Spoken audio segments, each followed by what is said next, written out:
Hello everyone, welcome to my channel teachers talks. कैसे हैं आप लोग? आशा करती हूँ कि आप लोग अच्छे होंगे और अपनी तैयारी में लगे होंगे। जैसा कि मैं पहले भी करती थी कि अपनी तैयारी में लगे रहो, कभी भी नोटिफिकेशन आ सकती है, क्योंकि ना ही जेपीएससी की कोई भरोसा है, ना ही जेएसएससी की, क्योंकि ये कभी भी कोई भी कदम उठा सकते हैं और किसी भी वक्त। तो अपनी तैयारी को लगातार स्मूथली तरीके से मैं पहले भी करती थी कि तैयारी करते रहो। और देखो, ये नोटिफिकेशन आप लोगों के लिए एक असिस्टेंट प्रोफेसर यानी एक लेक्चरर के रूप में आ गई है कि आप जेट पास करोगे तो आप लेक्चरर बन पाओगे। कोई भी, जैसे झारखंड, ये जेट तो केवल झारखंड में एलिजिबल है और सी टेट है पूरे सेंट्रल लेवल पर। तो झारखंड एलिजिबिलिटी टेस्ट है ये। तो आप इस फॉर्म को भरने से पहले आप देखो कि क्या क्या सिलेबस है, एज लिमिट क्या है। और हाँ, और परेशानी की बात ये है कि इसमें सर्टिफिकेट से संबंधित आप लोगों को की जानकारी होनी बहुत ही ज़रूरी है, क्योंकि सर्टिफिकेट अगर तुम पढ़ भी लिए और क्वालिफाई मार्क्स से भी अच्छे मार्क्स लाए, और लेकिन अगर जब सर्टिफिकेट वेरिफिकेशन के लिए जाओगे और तुम्हारी सर्टिफिकेट में कोई त्रुटि या कोई फॉल्ट मिल जाएगी, तो आप फिर इस टेस्ट को पास नहीं कर पाओगे, यानी कि क्वालिफाई नहीं होगी, आपकी लिस्ट में नाम नहीं आएगी। तो आप, ये ज़रूरी है कि आप सर्टिफिकेट को अच्छी तरह से और जानकारी लेके, है ना, उसे बनाओ, या पहले से है तो उस पर अपडेट करो उसे, ठीक है। और कॉन्सेप्ट है 6% की। ये काफ़ी लोगों ने मुझे पूछा और काफ़ी स्टूडेंट इसमें कंफ्यूज है कि 6% क्या है। तो ये भी मैं बताऊंगी कि आखिर कॉन्सेप्ट 6% की क्या है, ठीक है। तो फिर चलते हैं हम। और देखो, ये सारे इन्फॉर्मेशन मुझे देनी है आप लोगों के लिए कि क्या क्या किन किन सर्टिफिकेट को रखनी है अपने पास। फॉर्म भरने से वक्त तक आप लोगों के पास वो सर्टिफिकेट होनी ही चाहिए, ठीक है। बाद की सर्टिफिकेट्स आप लोगों की वैलिड नहीं होगी, तो प्लीज़ आप, चाहे वो कास्ट हो या रेसिडेंशियल सर्टिफिकेट हो, ठीक है, तो आप इसे तैयार रखें। तो चलते हैं हम आगे। पीडीएफ को पहले देखते हैं कि आखिर पीडीएफ में दिया क्या हुआ है। तो पीडीएफ को देखने से पहले मैं ये बता दूं कि आप लोग जेट के एग्ज़ाम लिखोगे तो इसके लिए कोई भी एज लिमिट नहीं है, ठीक है। तो आप भी लिख सकते हो, आपके बड़े भाई भी लिख सकते हैं, ठीक है। इसके लिए कोई एज लिमिट नहीं दी गई है। तो चलो देखते हैं कि हम लोगों की जो सर्टिफिकेट में क्या दिए हुए हैं, ठीक है। तो देखो यहाँ पर ये है। पहले ये देखो, ये इसे देखो कि आखिर में ये कब तक है। Date of online application 16/9/2025 to 6/10/2025 तक है ये, ठीक है। आप लोग के जो, मैं इसे हाईलाइट कर देती हूँ, ये देखो डेट ऑफ ऑनलाइन एप्लीकेशन की ये दी गई है ऊपर में, ठीक है, ये है। तो इसे भी कर लेना। और लास्ट डेट है फॉर फी सबमिशन 7/10/2025 को। तो अपने कैलेंडर में इसे नोट कर लेना, टिक कर लेना, ताकि आप भूल ना जाओ, ठीक है। और 11 बजे तक होगी ये, टिल 11:45 तक रहेगी पीएम तक। और ये भी देख लो। और करेक्शन विंडो भी खुलेगी फॉर चेंजेस इन जो पर्टिकुलर और इन ऑनलाइन एप्लीकेशन 8/10/2025 से 10/10/2025 तक। ये जो अगर कोई त्रुटि रह जाएगी तो उस पर आप उसे ठीक कर सकते हो। बट एक ही बार में अच्छे से फॉर्म भरना, देख के भरना। और मैं लाऊंगी भी एक वीडियो बनाऊंगी कि क्या क्या भरा अच्छे से आप फिल कर सकते हो, ठीक है। ताकि आपकी कोई गलती, आपकी जो फॉर्म भरने में कोई मिस्टेक ना हो, क्योंकि हो सकता है कि अगर आप लोगों को बैड लक हो और फॉर्म फिर से ओपन ना हो, है ना, और फिर करेक्शन विंडो ना ओपन हो और आप लोगों को करेक्शन करने का समय ना मिले, तो इससे अच्छा है कि पहले ही टेंशन दूर हटाओ और पहले ही अच्छे से फॉर्म को फिल करो। बट अगर मिस्टेक हो ही जाएगी तो शायद खुलेगी, है ना, और करेक्शन विंडो खुलेगी, तब आप लोग ठीक कर लेना। अब देखो, अब हम लोग आगे देखते हैं कि online application are invited from eligible Indian, है ना, citizen for Jharkhand eligibility test 2024, ठीक है। तो ये पूरे इंडिया के सिटीजन भर सकते हैं इस फॉर्म को, इसलिए पूरे इंडिया के सिटीजन भरे इसमें। और देखो, ये देखो, ये दिया हुआ है कि कितने मार्क्स के आएंगे। 100 मार्क्स के ओमार सीट में होगी ये, है ना, कंप्यूटर बेस्ड नहीं होगी तो अच्छी है। ओमार सीट में होगी तो आप लोग को करेक्शन पता चल जाएगा कि जो आप पीछे आप लोगों के जेरोक्स जो पेपर मिलती है नीचे, तो वो पेपर एक आप लोगों के पास आती है, जो आप OMR सीट में आप लोग जब उसके गोले के भरोगे तो आप लोग के पास भी एक पेपर मिलती है, तो उससे पता चल जाएगा कि आप लोगों ने कितने क्वेश्चन सही किया है। तो ठीक है, अब देखो कितनी धांधली होती है और कितने मतलब अच्छे तरीके से एग्ज़ाम हो पाती है कि नहीं, वो तो आगे ही समय में हम लोग देखेंगे, आगे समय में क्या होता है। फिलहाल तो हमें अभी अपनी एग्ज़ाम की तैयारी करनी है। तो अभी देखो 100 है ना, फिर नंबर ऑफ क्वेश्चन कितने हैं 50, ठीक है। मार्क्स कितने के रहेंगे 100, यानी कि 2-2 मार्क्स के, एक क्वेश्चन 2 मार्क्स का रहेगा, ठीक है। और देखो पेपर 1 होती है ये, है ना, 3 आवर मिलेंगे, देखो 3 आवर और कितने 180 minutes without any break. All the question are compulsory, है ना, all the question are compulsory, मतलब ये क्या होगा कि 3 घंटे मिलेंगे और ये सभी एक ही साथ रहेंगे। ये ऐसा नहीं होगी कि फर्स्ट शिफ्ट में आप लोग को पहले पेपर 1 की होगी और सेकंड शिफ्ट में पेपर 2 की, ऐसे नहीं। आप लोग को एक बार क्वेश्चन मिलेगी और सारे क्वेश्चन आप लोग को सॉल्व करने होंगे, यानी कि 3 घंटे की और 300 मार्क्स के क्वेश्चन होंगे, ठीक है। तो यानी कि हर क्वेश्चन 2-2 मार्क्स के होंगे। तो ये समझ में आ गई आप लोग को। तो और ये सब पेपर 2 उन वे विषय जिसमें आपने एमए किया है, ठीक है, तो उस विषय को भरना है। और एक बात इसमें और एक जानकारी की है, और देखो ये तो आप लोग को फॉर्म भरने की फ़ी है, और देखो ये हो गया। और देखो यहाँ पर क्या दिया हुआ है, the list of subject for jet will be based on, देखो ये क्या हुआ है कि जो यूजीसी नेट की जो सिलेबस है और CSIR यूजीसी नेट की जो सिलेबस है उसी के अकॉर्डिंग ये टेस्ट ली जाएगी जेट की, ठीक है, उसी के पैरेलल में ले ली जाएगी। बट मुझे लगता है कि जितनी नेट की डिफ़िकल्टीज़ होती है उतनी नहीं होगी, उससे कम ही होगी, ठीक है। तो क्योंकि ये झारखंड स्टेट टेट थोड़ी सी उससे कम होती है, उससे डिफ़िकल्टी लेवल उससे थोड़ी कम होती है, ठीक है।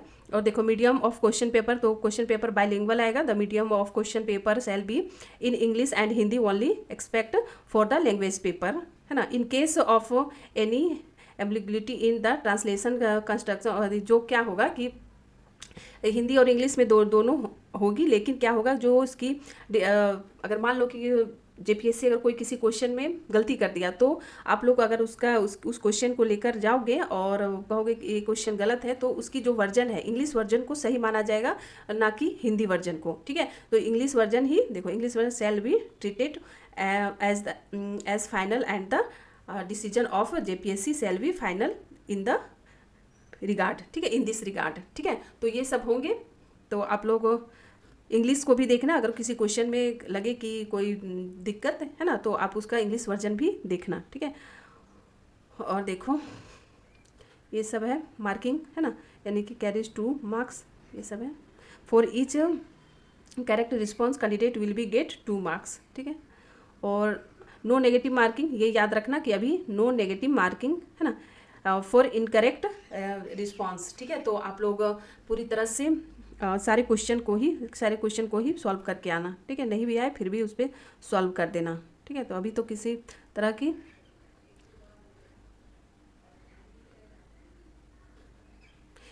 देखो ये फॉन्ट द इनकरेक्शन है, the question drop the 2 marks will be awarded the candidate who have attempted the question, the reason could be due to human error तो टेक्निकल एरर, ठीक है, ये दिया हुआ है।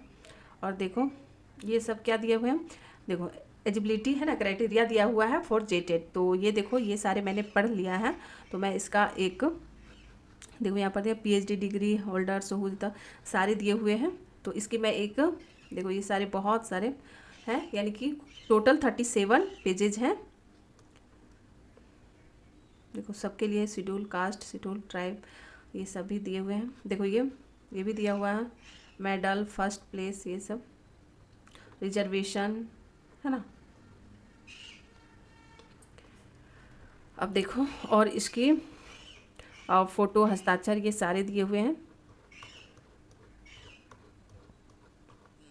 और ये देखो क्या लिस्ट देखो कि कौन कौन से सब्जेक्ट के बच्चे इसमें फॉर्म इसको फिलअप कर सकते हैं, ये सब दिए हुए हैं। टोटल कितने सब्जेक्ट हैं, ज्योग्राफी भी है, फ्रेंच भी, बहुत सी भाषा, ट्राइबल लैंग्वेज भी इस बार दी गई है। तो देखो यहाँ पर टोटल है 54, है ना, 54 सब्जेक्ट पर आप फॉर्म भर सकते हो। तो अपने अपने सब्जेक्ट देखो, स्क्रॉल करके अपना रोक के अपना देख लेना, ठीक है। और देखो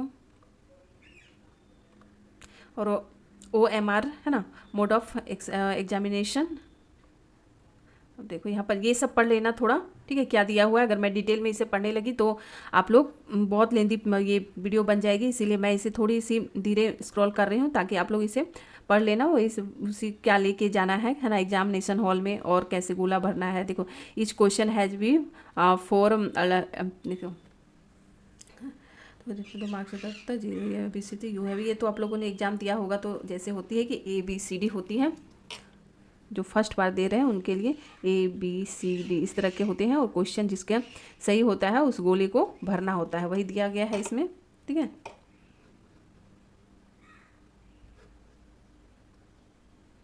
और ये देखो सर्टिफिकेट्स हैं अनुमंडल पदाधिकारी, तो ये सारे हैं सर्टिफिकेट है। इसके लिए मैं एक आप लोगों को बताती हूँ कि क्या हमें करनी है। ठीक है,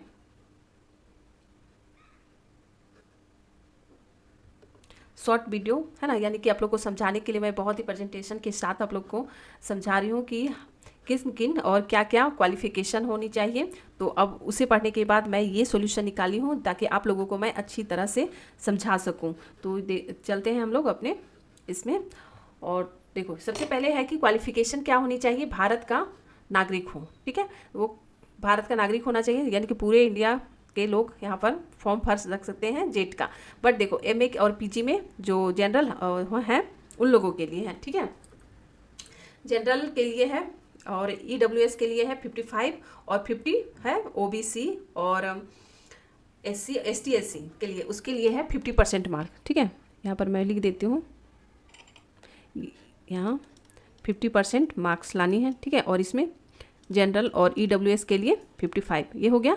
और जो MBA किए हुए हैं मास्टर ऑफ बिजनेस एडमिनिस्ट्रेशन, तो उसमें भी इसी तरह के हैं। ठीक है, और MCA master of computer application. ठीक है, और जो MTech किए हुए हैं मास्टर ऑफ टेक्नोलॉजी। ठीक है, फिर MAd किए हैं। MAd यानी कि कोई एजुकेशन सब्जेक्ट को लेकर नहीं, MAd यानी BEd के बाद जो MAd करते हैं। ठीक है, BEd के बाद MAd करते हैं, जैसे मेरा है, और मैंने BEd किया, उसके बाद MAd भी किया। ठीक है, फिर MA भी किया है। ठीक है, तो उस वे सब इस फॉर्म को भर सकते हो। बट इसमें एक नोटिफिकेशन में एक बात कही गई है कि एक ही सब्जेक्ट कोई भी, जैसे मैंने MA किया है साथ ही साथ MAd किया है। ठीक है, MAd किया है तो मैं एक ही फॉर्म को भर सकती हूँ, या तो MA में मेरा मास्टर्स है इस पर भर सकती हूँ, या MAd education master of education में मैं इसमें फॉर्म भर सकती हूँ। दोनों में से एक ही सब्जेक्ट से फॉर्म भर सकती हूँ। तो ये इसमें बोला गया है, ये नोटिफिकेशन में सबसे बड़ा, क्योंकि अगर आप UGC नेट दोगे तो उसमें क्या होता है कि आप दोनों में अगर एलिजिबल हो तो दोनों में फॉर्म फिलअप कर सकते हो, क्योंकि ये एग्ज़ाम तो दोनों की अलग अलग दिन होती है। ठीक है, तो फॉर्म फिलअप कर सकते हो। बट यहाँ पर मुझे ये नहीं समझ में आ रही है कि जेट में ऐसा क्यों किया गया है। ठीक है, तो देखा जाता है अगर इस पर थोड़ी गवर्नमेंट को या JSSC को JPSC को ये फॉर्म निकली है JPSC के द्वारा, तो JPSC को अगर उसे ईमेल करने पर है ना, मेल करके हम लोग अपनी बात को रख सकते हैं। ठीक है, तो देखती हूँ मैं मेल करूँगी कि हम लोग 2 सब्जेक्ट में फॉर्म क्यों नहीं फिल कर सकते हैं। ठीक है, और मुझे बताना कि कौन कौन से स्टूडेंट 2 सब्जेक्ट में मास्टर्स हैं, तो वो भी कमेंट में लिखना है, तब मुझे पता चलेगी कि कितने कैंडिडेट हैं जो 2 सब्जेक्ट में मास्टर्स हैं और फॉर्म को फिलअप नहीं कर सकते दो सब्जेक्ट में। ठीक है, वो भी कमेंट में ज़रूर लिखना, और कोई डाउट हो तो प्लीज़ कमेंट में ज़रूर लिखना ताकि मैं उसका सॉल्यूशन आप लोगों के पास ला सकूँ। और देखो क्वालिफिकेशन क्या है, मास्टर्स डिग्री PG यानी PG, और वो 55% मार्क्स होनी चाहिए जनरल और EWS में, और 50% होनी चाहिए OBC SC ST और PWD में। ठीक है, और ये और PG, ठीक है, लास्ट सेमेस्टर में जो हैं जिनके रिजल्ट आ सकते हैं उस समय तक वे सिर्फ फॉर्म भर सकते हैं। ये नहीं कि जो फर्स्ट और सेकेंड में हैं, जो इधर फर्स्ट सेमेस्टर और सेकेंड सेमेस्टर में हैं, वो मुझे नहीं लगता है कि उनकी रिजल्ट आएगी, तो आप फॉर्म फिलअप नहीं हो सकती हैं। अब नेक्स्ट चलते हैं, और देखो रिजर्वेशन क्या मिलेगी कि OBC रिजर्वेशन रेसिडेंशियल सर्टिफिकेट के लिए, अब देखो है ना, इसमें क्या है 2/6/2016 का हो तो वो SDO लेवल का होना चाहिए, है ना, और 19/7/2019 के बाद का हो तो वो CO लेवल का भी चलेगा। ये 16 तक है तो SDO का होगा, और 2019 के बाद का होगा तो सीओ का भी।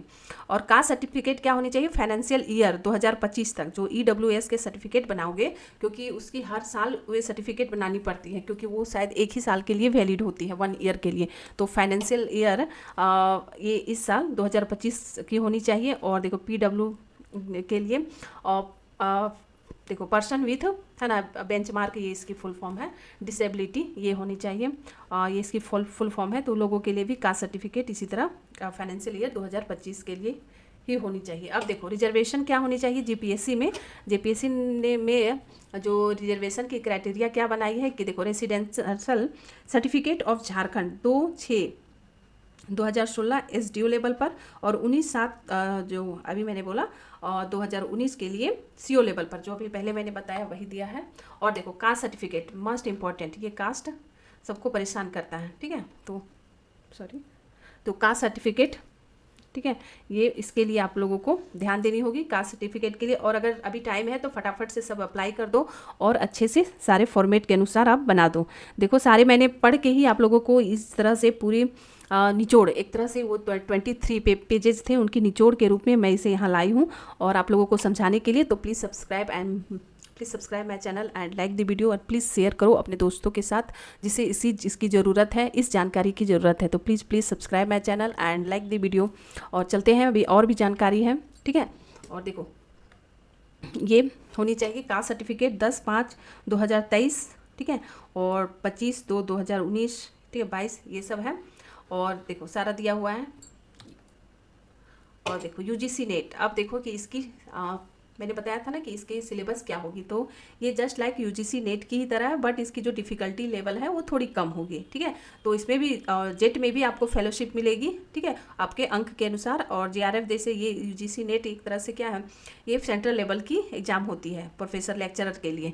तो आप अगर जेआरएफ करोगे तो जूनियर रिसर्च फेलोशिप कहलाओगे, है ना। ये इसके भी मार्क्स मिलते हैं, ठीक है, जब आप प्रोफेसर के लिए फॉर्म भरोगे, असिस्टेंट प्रोफेसर वगैरह, तो इसके 1-2 मार्क्स जिस तरह के होते हैं, शायद 5 मार्क्स मिलते हैं एक्स्ट्रा जेआरएफ के लिए, जो क्वालिफाई किए हुए रहते हैं। और असिस्टेंट प्रोफेसर के लिए फिर आप एलिजिबल हो सकते हो, है ना, पीएचडी में आप एडमिशन करवा सकते हो, ठीक है। तो ये सारे यही तक थी। और साथ साथ मैं बता दूं कि ये बहुत सारे स्टूडेंट कंफ्यूज हैं कि ये 6% की क्या कॉन्सेप्ट है। तो क्या है कि जैसे जितने भी कैंडिडेट, जैसे मान लो कि हिस्ट्री में अगर मान लो 100 स्टूडेंट ने फॉर्म भरा, ठीक है, उसमें से 6 लोग ही ये भर पाए, मतलब एग्ज़ाम क्वालिफाई करेंगे, उन्हें क्वालिफाई जेट के लिए क्वालिफाई माना जाएगा। अगर मान लो कि 200 किए, ठीक है, 200 किए तो क्या हो, 6% 6 तो 12% स्टूडेंट ही, यानी कि 12 स्टूडेंट ही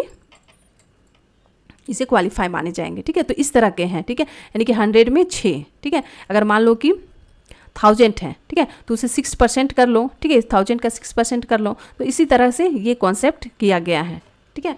तो इसी तरह यूजीसी नेट में भी होती है ना। तो यही थी 6% का कॉन्सेप्ट। तो आप लोग अगर कोई भी कैंडिडेट अगर हिस्ट्री की हो तो हिस्ट्री के सिलेबस में डिटेल सिलेबस लाने वाली हूँ, है ना, तो उसे आप देखना। यूजीसी नेट के लिए भी जो आवश्यक है। और अगर आप जेट का एग्ज़ाम दे रहे हो या फॉर्म फिल कर रहे हो तो जेट के लिए वो, खास करके जेट के लिए वो हिस्ट्री की सिलेबस, डिटेल सिलेबस में लेके आ रही हूँ। तो please subscribe my channel and like the video. और कोई भी कन्फ्यूजन हो सर्टिफिकेट से लेकर या किसी भी तरह की, तो प्लीज़ कमेंट में ज़रूर लिखना और चैनल को सब्सक्राइब करना, ताकि इसी तरह के निचोड़ 23 पेजेस के ये निचोड़ मैंने लेकर आया था आप लोगों के लिए। तो मुझे लगता है आप लोगों को ये जानकारी अच्छी लगी होगी। तो please subscribe my channel and like the video. Thank you very much.